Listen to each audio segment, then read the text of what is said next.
Thanks for tuning in today. I'm Dr. Nick, the Incrementalist. Join me as I seek out the small incremental changes being applied in other industries that we can learn from and that can be applied in healthcare. Can these changes bring immediate value, but also add up to the big improvements and revolution we need in healthcare?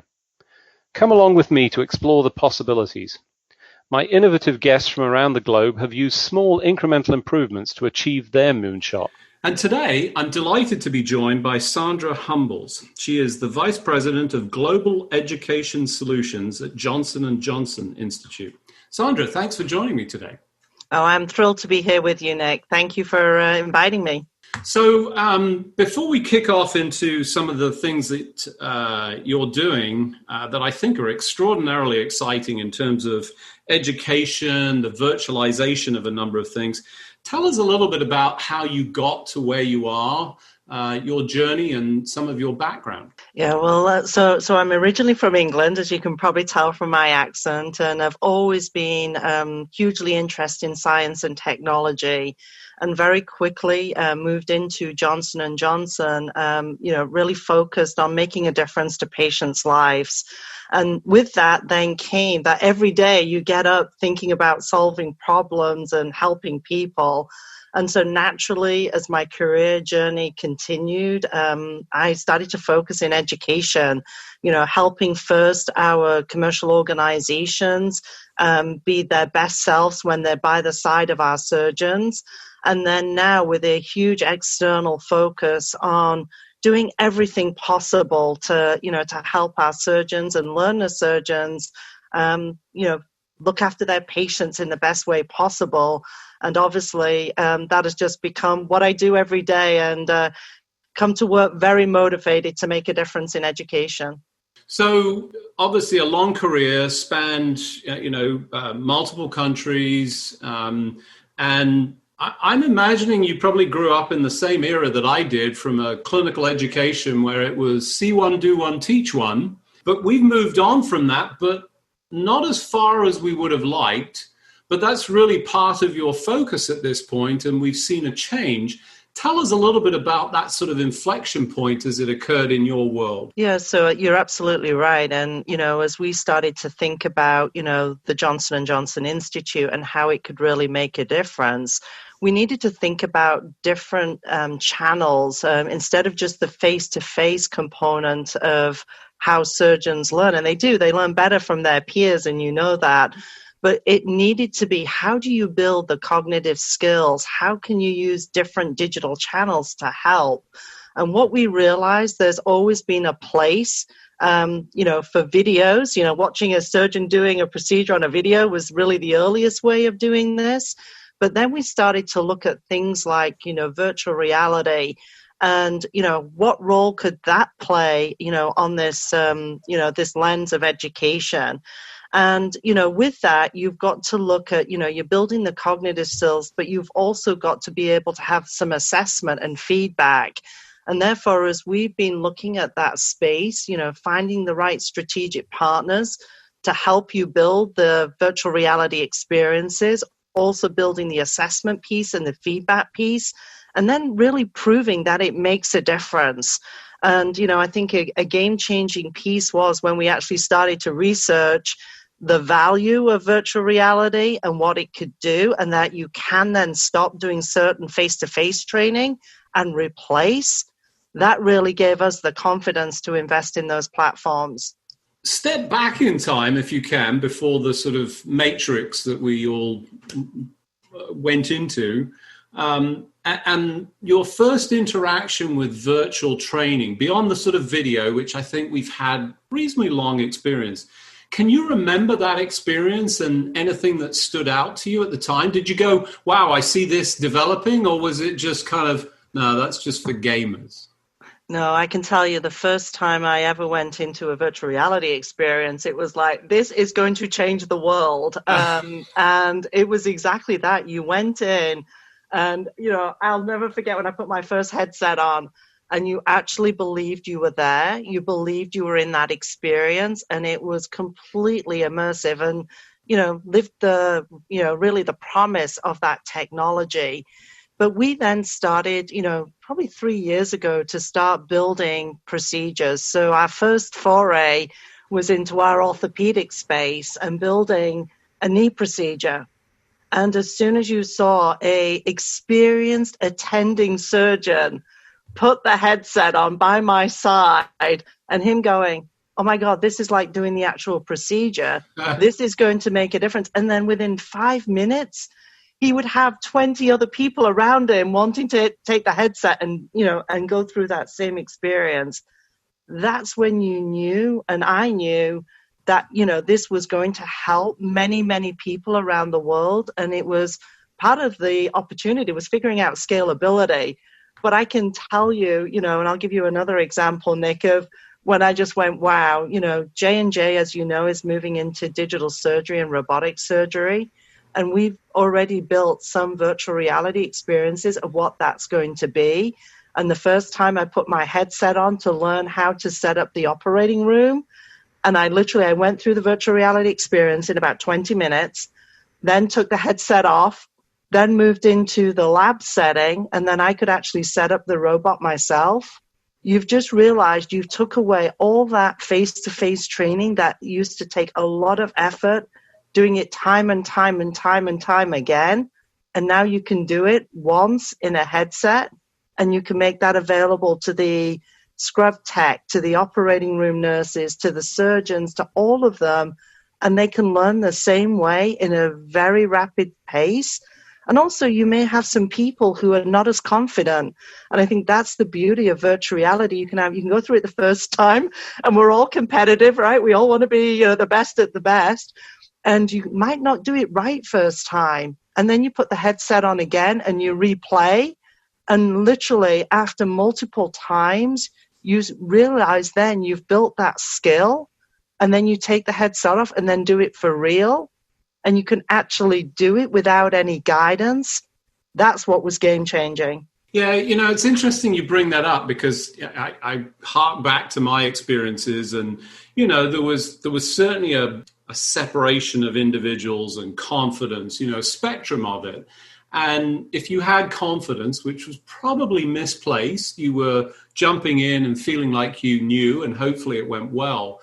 But the opportunity to try it up front. And one of the things that I recall initially, and I had a similar experience, when I saw it, but I wasn't quite as moved, I think, because it wasn't good enough. That was one of the challenges. Now, it's improved. What are the things that you've seen over the course of the last few years that have sort of had the inflection points, or what were the insights that you go, wow, that's going to make, aside from obviously a surgeon going, holy smokes, this is amazing. What are the innovations that you've seen and developed that really start to push this forward? Yeah, so, obviously for the surgeon community, data talks, right? They always want the data. And so I'm going to start there and then get to the innovation.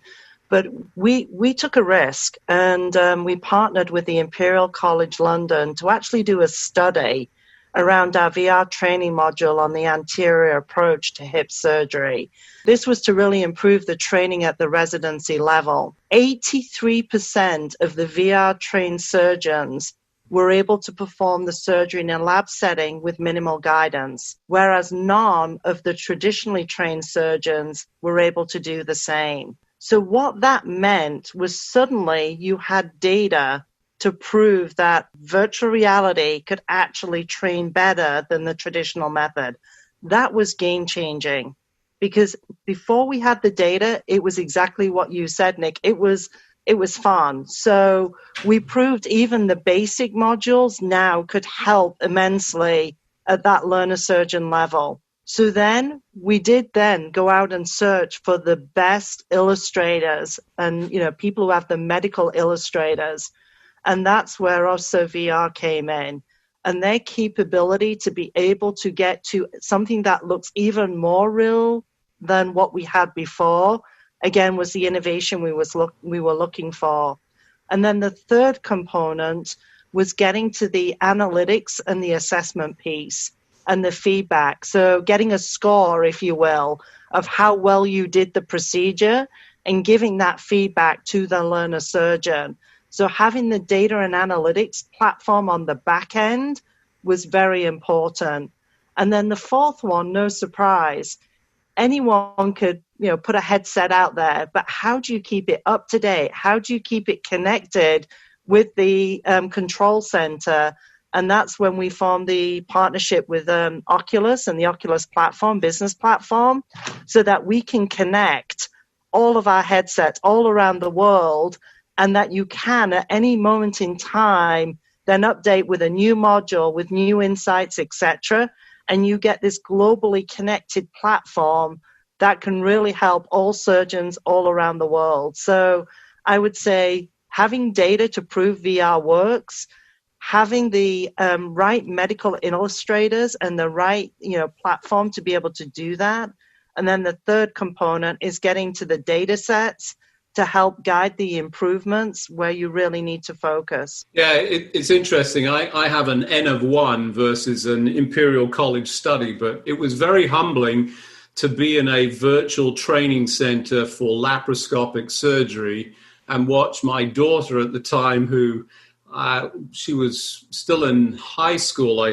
Maybe I know it was high school or maybe college, I forget. And she literally raced through all 7 things and was doing laparoscopic cholecystectomy in under 30 minutes, and I couldn't get past episode 1. So this opportunity is just enormous. And I think the digital natives who are starting to descend into this world are adopting it. Are you finding that in your experiences? 100%. You couldn't have said it better, Nick. And I think that's the brave new world we're now in. I would say the way that, see one, do one, teach one, those days are going. The digital natives are coming in and they are learning so fast. Now, what is complex for them, Nick, is they have to learn now open, laparoscopic, and robotic, and digital, right? So the amount of information that our new, residents and fellows are leaning into is very, very different. And therefore, they had to figure out how to learn faster, how to gain those skills. And, your daughter example is what we're seeing every day. And, maybe just telling you what then happened with COVID. And this is, actually true story. In the United States, as COVID start to hit, our residents who would normally be coming into face-to-face education to get that practical component before they moved into the operating room was put at risk with the reduction. And, in the sort of April, May timeframe, the number of calls we were getting from program directors around what could we do to help virtually was, off the charts. And virtual reality has played a great place. So we scaled up quickly the number of units that we could send out, that the academic medical center took ownership of them, and then they could run their own virtual reality programs to help the residents, as we speak. And we've deployed every single set we've had. We've got, those young kids in the virtual reality right now and making a difference to help them get ready to be in the operating room. It's fantastic. It's, again, one of the things that everybody that listens to my show will know is I seek those silver linings, and this is another one that's really sort of accelerated things. For those of you just joining, I'm Dr. Nick, the Incrementalist. Today I'm talking to Sandra Humbles. She is the Vice President of Global Education Solutions at Johnson & Johnson Institute. We were just talking about the sort of, the acceleration of virtual reality that came as a result of this COVID-19 matrix that we've all descended into. Tell us a little bit about that experience. Was there a notable trigger? What was the reaction? How has that gone?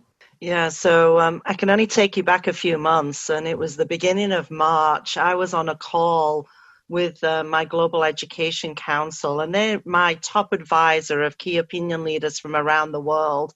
I will never forget that day.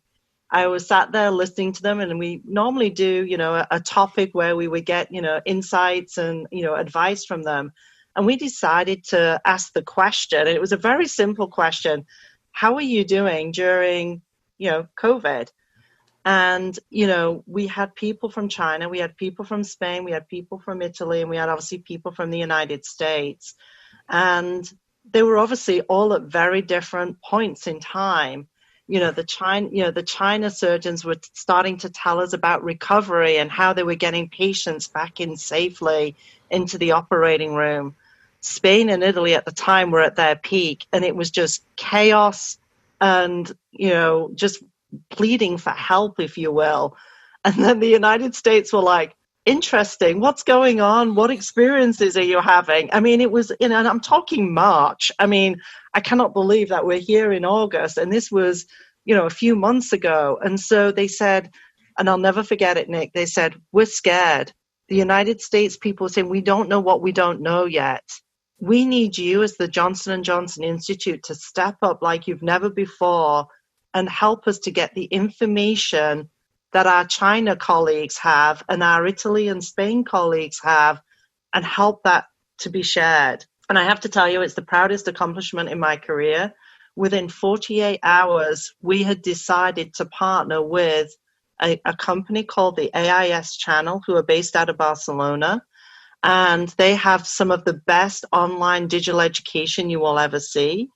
The Johnson & Johnson Institute, supplied an education grant to help them to get all of the expertise from China to put it into online learning modules about basic PPE, basic ventilation, safe surgery practices for different specialties, and also then working with prestigious societies around the world, including ACS and AORN, to get their guidelines out into the public domain.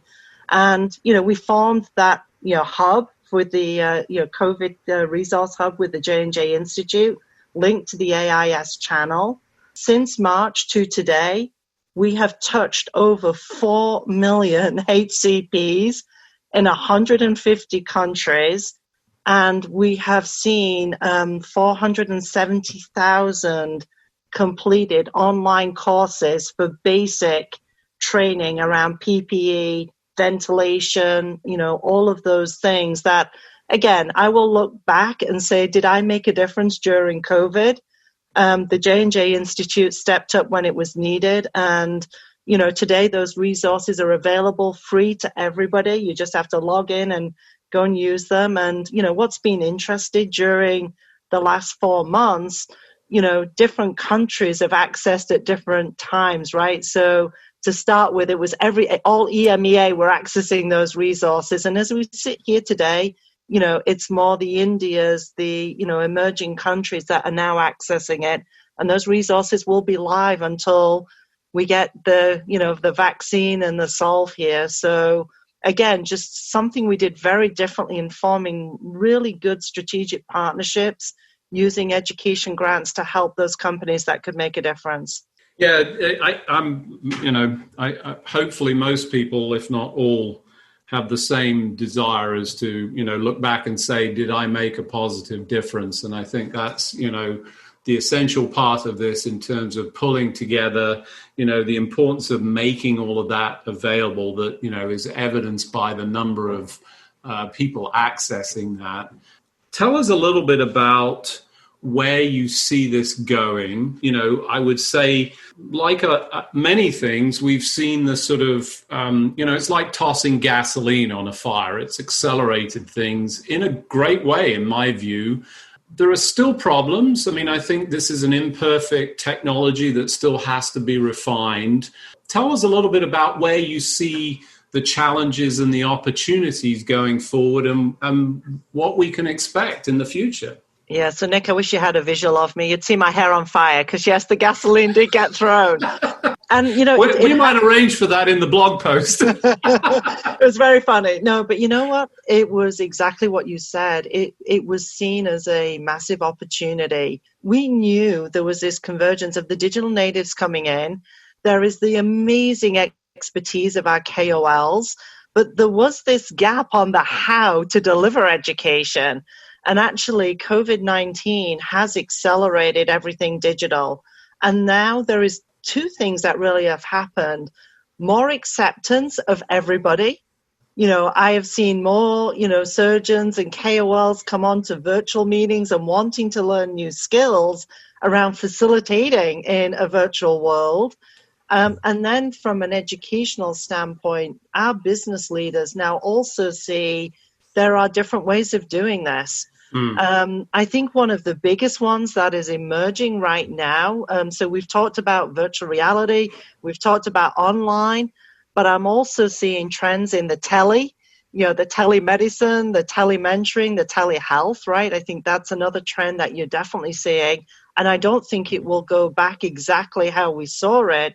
So the next frontier, or the and that we're now working on, is figuring out how to do preceptorships and proctorships digitally.